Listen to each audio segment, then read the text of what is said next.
ये जो होता है ये मेजर एक्सिस होता है एंड ये माइनर एक्सिस होता है। जैसे सर्किल में आर डिवाइड करता है इक्वल पार्ट में, वैसे ही यहाँ पे इलिप्स में ए होता है जो कि इक्वल पार्ट में दोनों को डिवाइड कर रहा है। तो वही यहाँ पे फॉर्मूला दिया गया, लेटेस्ट रेक्टम का 2b² होता है एंड मेजर एक्सिस से परपेंडिकुलर जो होता है उसको आर बोलते हैं एलिप्स में। तो एलिप्स का फॉर्मूला हो जाएगा R2 R1 R2 R1 plus R2 and R1/R2 का जो रेशियो होता है ये 1 माइनस E/1 प्लस E होता है एंड E को बोलते हैं इसेंट्रिसिटी। नेक्स्ट ये सब में एंगुलर मोमेंटम कंजर्वेशन भी लगाया जाता है एंड एंगुलर मोमेंटम कंजर्वेशन में ध्यान रखना कि L जो होता है वो चेंज नहीं होता है, मतलब कि L का जो डायरेक्शन होता है वो चेंज नहीं होता है जब प्लेनेट मूव करता है एलिप्टिकल ऑर्बिट में। ये PYQ क्वेश्चन है। नेक्स्ट है केपलर सेकेंड लॉ। तो केपलर सेकेंड लॉ में क्या होता है कि इसमें मूव किया जाता है equal area in equal interval of time. तो केपलर सेकेंड लॉ का सिंपल फॉर्मूला याद रखना, dA/dt बराबर L/2m। तो dA/dt को बोलते हैं एरियल वेलोसिटी, L जो होता है ये एंगुलर मोमेंटम होता है जो कि अभी जस्ट देखे थे कांस्टेंट होता है एंड यहाँ पे मास भी कांस्टेंट होगा। तो dA/dt जो है ये कांस्टेंट है, तो हम लिख सकते हैं A जो होगा ये डायरेक्टली प्रोपोर्शनल T का होगा। एंड केपलर सेकेंड लॉ के लिए PYQ में क्वेश्चन पूछा गया था एंड उसके लिए ये एलिप्स का डायग्राम दिया गया था।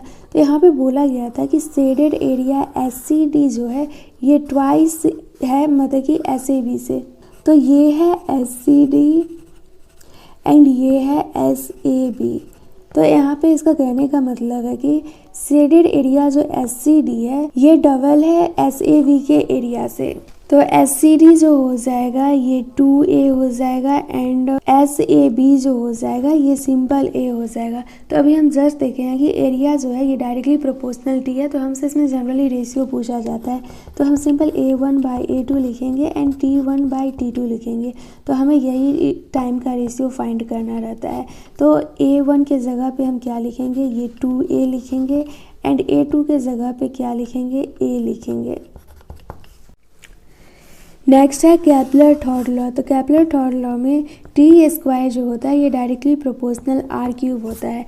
तो ये कोई अर्थ है एंड अर्थ के सरफेस पे ये हाइट h होता है एंड ये रेडियस ऑफ अर्थ होता है, तो इसको बोलते हैं हम R। तो यही ये वाला R है, RE plus H। And time के लिए एक और फॉर्मूला याद रखना, T² बराबर 4π² R³। तो यहाँ पे हमसे कंपेयरिंग के लिए पूछा जा सकता है, तो अगर हमें याद रहेगा तो हम डायरेक्ट कंपेयर कर लेंगे ये सब डाटा से।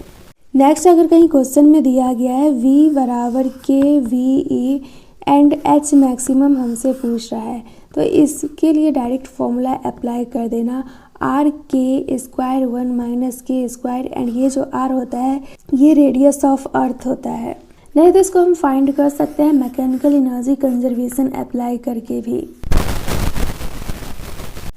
तो सैटेलाइट के लिए जो टाइम पीरियड का फॉर्मूला याद रखें, T बराबर 2π√R/g एंड ये G जो होता है ये Gm/r² होता है।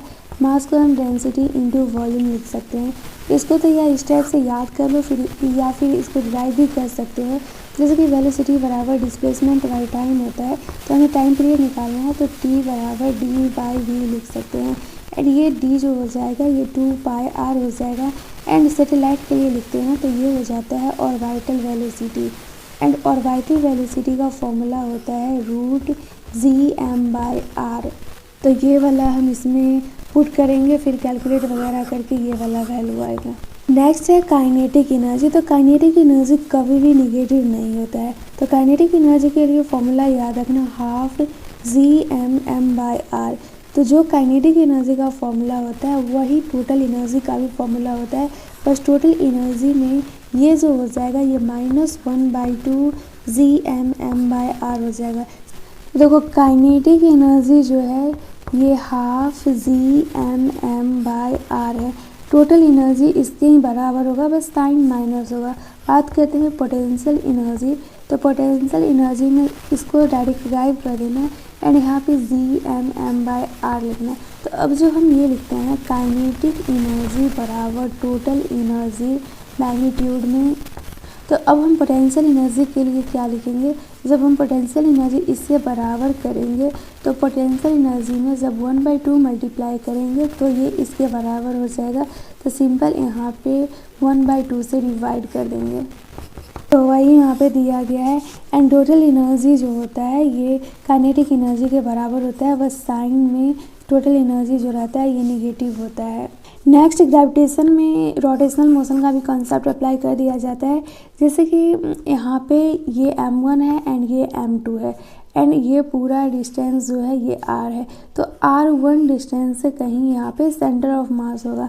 तो हमें r1 फाइंड करना है, मतलब कि हमें टाइम पीरियड निकालना है। तो टाइम पीरियड होता है d, मतलब कि वेलोसिटी बराबर डिस्प्लेसमेंट बाई टाइम होता है, तो टाइम को हम d/v लिख सकते हैं।